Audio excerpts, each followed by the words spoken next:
मेरे हाथों में आप देख सकते हैं नाइकोन के दो बहुत ही बेहतरीन कैमरा। तो इस हाथ में है नाइकोन Z6। ये नाइकोन की तरफ से पहला फुल फ्रेम मिररलेस कैमरा था। 2018 में ये लॉन्च हुआ था। और इस हाथ में है नाइकोन Z50। ये 2019 में लॉन्च हुआ था और ये नाइकोन की तरफ से पहला APS-C मिररलेस कैमरा था। आज की वीडियो में हम देखेंगे कि इन दोनों में क्या मेन डिफरेंस है और क्या इनमें सिमिलरिटीज़ है और इन दोनों का प्राइस क्या है और उस प्राइस पॉइंट में आपके लिए इन दोनों में से कौन सा वाला कैमरा लेना बेटर चॉइस रहेगा 2024 में। तो वीडियो को एंड तक देखना और आगे देखने से पहले प्लीज एक लाइक दे दें। Z6 में आपको मिल जाता है 25 मेगापिक्सल का सेंसर और ये आपका एक BSI CMOS सेंसर है। तो BSI सेंसर होने की वजह से इसकी जो लो लाइट परफॉर्मेंस है वो काफ़ी बेहतरीन है। हालांकि इस सेंसर के सामने आपका एक ऑप्टिकल लो पास फिल्टर आपको मिलता है, तो उस वजह से थोड़ी सी शार्पनेस आपकी कम हो जाएगी फोटोग्राफी में भी और वीडियोग्राफी में भी। Z50 में आपको मिलता है 21 मेगापिक्सल का सेंसर और इस सेंसर के सामने आपका कोई भी ऑप्टिकल लो पास फिल्टर नहीं है, तो उस वजह से आपको वीडियोस में भी और फोटोज़ में भी बहुत ज़्यादा शार्पनेस देखने को मिलेगी। और ये एक APS-C कैमरा है, इसका मतलब ये है कि इसका सेंसर आपका छोटा है। 1.5 टाइम्स का आपका क्रॉप फैक्टर इस कैमरे में आपको मिलेगा। तो अगर आप लेट्स से कि 50 mm का लेंस यूज़ कर रहे हैं नाइकोन Z50 पे, तो 50 मल्टीप्लाइड बाई 1.5 तो इक्विवेलेंट फोकल लेंथ बन जाएगी 75 मिलीमीटर। दोनों कैमरा की ISO रेंज एग्जैक्टली सेम है, लेकिन क्योंकि Z6 आपका एक फुल फ्रेम मिररलेस कैमरा है, तो फुल फ्रेम का सेंसर होने की वजह से आपको बेटर लो लाइट परफॉर्मेंस मिलेगी। आप सेम ISO पे इन दोनों से जब फोटोज़ को क्लिक करोगे तो इस वाले में Z6 में आपको ज़्यादा क्लीन इमेज देखने को मिलेगी। वजन की बात कर लें तो Z6 आपका 675 ग्राम्स का है और Z50 आपका 397 ग्राम्स का है। तो लगभग 300 ग्राम का अंतर है इनमें। अगर हम बिल्ड क्वालिटी देखें, देखिए Z6 आपका थोड़ा सा साइज़ में बड़ा है। इसमें आपको जो बटन्स और डायल्स हैं वो भी थोड़े से बड़े मिलते हैं। हालांकि अगर आप देखो बटन्स और डायल्स एग्जैक्टली सेम मिल रहे हैं दोनों कैमरा में। इसमें आपको देखिए यहाँ पे सामने में F1 F2 बटन मिल रहा है और Z6 में भी आपको F1 और F2 बटन मिल जाते हैं, दो फंक्शन बटन। उसके अलावा सामने भी आपको एक डेडिकेटेड डायल मिल रहा है जो कि हर कैमरा में आपको नहीं मिलता। और Z50 में आपको एक एक्स्ट्रा चीज़ मिल रही है, इसमें आपको फ्लैश भी मिल रहा है। Z6 में आपको फ्लैश नहीं मिलता। टॉप से आप देख सकते हैं दोनों के डायल ऑलमोस्ट सेम है, कोई डिफरेंस आपको देखने को नहीं मिलता। हालांकि आपको Z50 में टॉप में एक टॉप LCD स्क्रीन देखने को मिल जाती है जहाँ पे आप अपनी सेटिंग्स वगैरह को देख सकते हैं। बैक साइड से दोनों कैमरा कुछ ऐसे दिखते हैं। दोनों कैमरा में आपको वेदर सीलिंग मिल जाती है, तो अगर आपका वेदर ख़राब है, हल्की फुल्की बारिश हो रही है, तो उसमें भी आप इन दोनों कैमरा को यूज़ कर सकते हो। देखिए पीछे भी आपको एक डायल मिल जाता है अगर आपको एपर्चर, शटर स्पीड या बाकी चीज़ें चेंज करनी है। तो बिल्ड क्वालिटी दोनों कैमरा की काफ़ी प्रोफेशनल है। हर चीज़ के लिए आपको यहाँ पे डेडिकेटेड डायल्स वगैरह मिलते हैं जो कि एक फोटोग्राफिक सेंट्रिक कैमरा में होने चाहिए। फोटोग्राफी के लिए दोनों कैमरा एक्चुअल में बहुत ही बेहतरीन है। अगर हम इन दोनों कैमरा के वीडियो स्पेसिफिकेशन के बारे में बात कर लें तो दोनों कैमरा 4K में वीडियो शूट कर सकते हैं, वो भी 30 फ्रेम पर सेकंड में, वो भी बिना किसी क्रॉप फैक्टर के। और ऑटो फोकस भी परफेक्ट काम करता है वीडियो रिकॉर्डिंग के दौरान। दोनों कैमरा को मैंने काफ़ी यूज़ किया है, कोई भी ओवर हीटिंग की प्रॉब्लम इसमें फेस नहीं करनी पड़ती। हालांकि एक ड्रॉबैक है वीडियो में, वो ये है कि इसके अंदर आपको एक वीडियो रिकॉर्ड लिमिट मिल जाती है। तो आप 30 मिनट की ही वीडियो एक वक्त में शूट कर सकते हैं। 30 मिनट के बाद आपको वीडियो रिकॉर्डिंग को फिर से स्टार्ट करना पड़ेगा। एक मेजर डिफरेंस जो इन दोनों कैमरा में आपको देखने को मिलता है वो है इनकी स्क्रीन में। दोनों में आपको टिल्टिंग स्क्रीन मिल जाती है, फ्लिप आउट स्क्रीन नहीं मिलती। तो अगर आप इससे व्लॉगिंग या यूट्यूब के लिए वीडियोस बनाना चाहते हैं तो आपको थोड़ी सी प्रॉब्लम हो सकती है। हालांकि उसका सोल्यूशन भी मैं आपको बता देता हूँ। तो ये बहुत ही चीप डिवाइस है, इसको हम बोलते हैं व्लॉगिंग सेल्फी मिरर। अगर आपने इसको अपने कैमरा का ये जो ऊपर में हॉट शू है फ्लैश का, इसके ऊपर इस तरीके से अटैच कर दिया तो तब आप इस कैमरा से भी व्लॉगिंग कर पाएंगे। व्लॉगिंग करने के लिए, अपने आप को फ्रेम में देखने के लिए बेसिकली आपको ये जो स्क्रीन है इसको इस तरीके से टिल्ट करना होगा, यानी कि जो आपकी छत है छत के ये पैरेलल। तो अब जब मैं कैमरा को ऑन करूँगा, आप देखो ये स्क्रीन ऑन हो चुकी है, तो मैं अपने आप को फ्रेम में देख सकता हूँ। देखिए ये जो मिरर है बेसिकली एक मिरर है और ये जो हमारी ये जो स्क्रीन है, इस स्क्रीन में जो हमें दिख रहा है वो इस मिरर में रिफ्लेक्ट हो रहा है और आप उसको देख पाएंगे। तो काफ़ी इजी और चीप सॉल्यूशन है, आपको कोई भी अलग से वायर वगैरह कनेक्ट नहीं करना। एक बार मैं आपको Z50 की स्क्रीन दिखा देता हूँ। तो इसकी स्क्रीन इस तरीके से ऊपर नीचे टिल्ट हो सकती है, लेकिन आप इसको पूरी तरीके से ऐसे फ्लिप भी कर सकते हैं।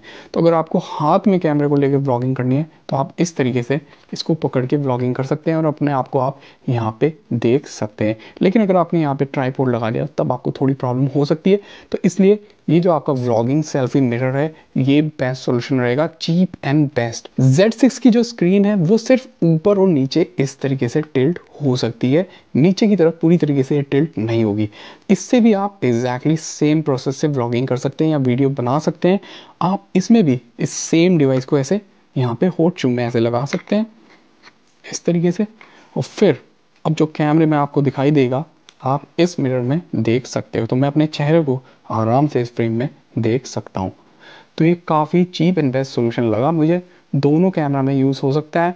अगर आपके पास कोई और कैमरा है जैसे सोनी का या कैनन का जिसमें इस टाइप की फ्लिप आउट स्क्रीन है तो उसमें भी आप इसको यूज़ कर सकते हैं। दोनों कैमरा में आपको इलेक्ट्रॉनिक व्यू फाइंडर मिल जाता है। हालांकि जो Z6 का इलेक्ट्रॉनिक व्यू फाइंडर है वो आपका 3.26 मिलियन डॉट्स का है और इसमें आपका 2.36 मिलियन डॉट का है। तो Z6 का जो आपका इलेक्ट्रॉनिक व्यू फाइंडर है उसका रेजोल्यूशन थोड़ा बेटर है और जो आपको स्क्रीन मिल रही है वो भी इसमें थोड़ी सी बड़ी है। तो आपको ज़्यादा क्लैरिटी और ज़्यादा शार्पनेस देखने को मिलेगी इसके EVF में और स्क्रीन में। कंटिन्यूस मोड में फ्रेम्स पर सेकंड की बात कर लें तो Z6 में आपको मिल जाते हैं 12 फ्रेम पर सेकंड और Z50 में आपको मिलते हैं 11 फ्रेम पर सेकंड। तो दोनों में बहुत ज़्यादा अंतर नहीं है। अगला डिफरेंस जो आपको इन दोनों कैमरा में देखने को मिलता है वो है कि Z6 के अंदर आपको मिल जाता है इन बॉडी इमेज स्टेबलाइजेशन। तो बेसिकली इस कैमरे का जो सेंसर है उसके अंदर इमेज स्टेबलाइजेशन ऐड हो गया है। तो आप इसके ऊपर कोई भी लेंस यूज़ करोगे जिसके अंदर आपको वाइब्रेशन रिडक्शन नहीं मिलता तो उस लेंस में भी आपको एक्स्ट्रा स्टेबलाइजेशन मिल जाएगा।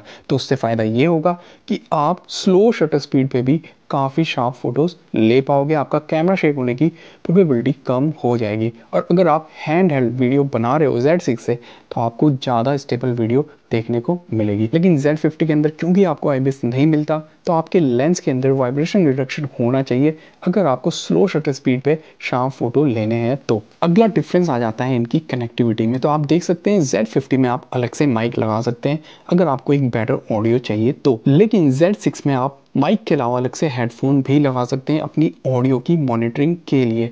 उसके अलावा आप देख सकते हैं अगर आपको कैमरे को चार्ज करना है तो यहाँ पे आपको USB-C पोर्ट मिल जाता है Z6 के अंदर। तो अगर आपको कैमरे को चार्ज करना है आप किसी भी USB-C वाले चार्जर, मोबाइल का चार्जर या लैपटॉप के चार्जर से कैमरे को चार्ज कर सकते हो। लेकिन Z50 के अंदर आपको मिलता है पुराने वाला माइक्रो USB पोर्ट।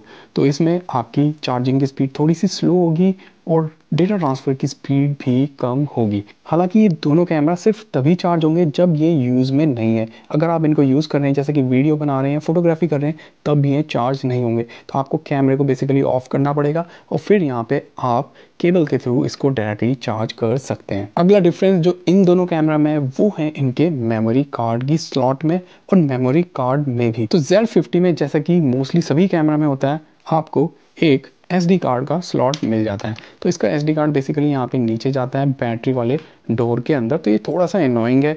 अगर आपको अपने फ़ोटोज़ को डाउनलोड करने के लिए कार्ड को निकालना है तो आपको ट्राइपॉड से कैमरे को हटाना पड़ेगा और फिर आपको इसको एक्सेस करना पड़ेगा SD कार्ड वाली स्लॉट को। तो इस कैमरे के अंदर आप कोई भी SD कार्ड डाल सकते हो बट मैं आपसे रिकमेंड करूंगा आप SanDisk का ओरिजिनल और फास्ट वाला कार्ड यूज़ करो अगर आप 4K में वीडियो रिकॉर्डिंग इस कैमरा से करना चाहते हैं तो। Nikon Z6 में आपको मिलता है CF एक्सप्रेस कार्ड या XQD कार्ड जो कि पड़ता है। तो ये कार्ड बेसिकली काफ़ी स्ट्रॉन्ग होता है, इसकी परफॉर्मेंस भी अच्छी होती है, इसकी रीड एंड राइट स्पीड भी काफ़ी फास्ट होती है। आप देखो इसकी बिल्ड क्वालिटी ऑलमोस्ट मेटल का है तो इसके ख़राब होने के चांसेस भी काफ़ी कम रहते हैं। लेकिन इसका प्राइस भी काफ़ी ज़्यादा रहता है। तो जैसे कि आप देख सकते हैं मेरे पास ये 64 GB का सोनी का कार्ड है। अगर मैं इसके प्राइस की बात करूं तो इसका प्राइस लगभग 15-16 हज़ार रुपये है और इसको रीड करने के लिए आपको अलग से XQD कार्ड रीडर की ज़रूरत पड़ेगी अगर आपको फ़ोटोज़ को डाउनलोड करना है अपने लैपटॉप में या मोबाइल फ़ोन में। तो अगर आप ये कैमरा खरीद रहे हैं तो अलग से 15-16 हज़ार रुपये आपके कार्ड में भी लग जाएंगे। अगर हम बाकी कॉमन फीचर्स की बात कर लें इन दोनों कैमरा में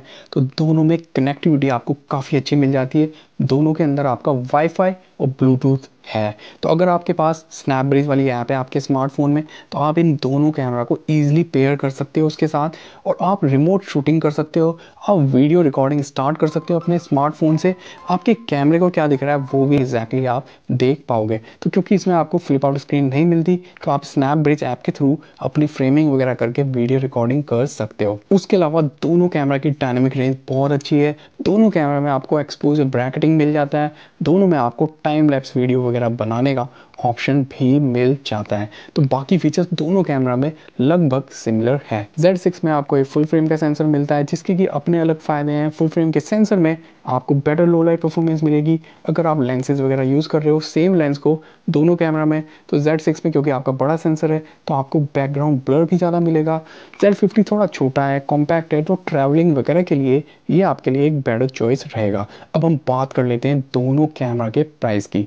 तो Z50 आपको मिल जाएगा किट लेंस के साथ। जो किट लेंस आपको इसके साथ में मिलता है वो है 16-50 f3.5 टू f6.3 वाला 73,000 रुपीज़ में ये आपको मिल जाएगा अमेज़ोन पे। इसका अभी जो प्राइस चल रहा है, जो कि मेरे हिसाब से काफ़ी अच्छा प्राइस है जितनी फीचर्स आपको इस कैमरा में मिल रही है उसके लिए।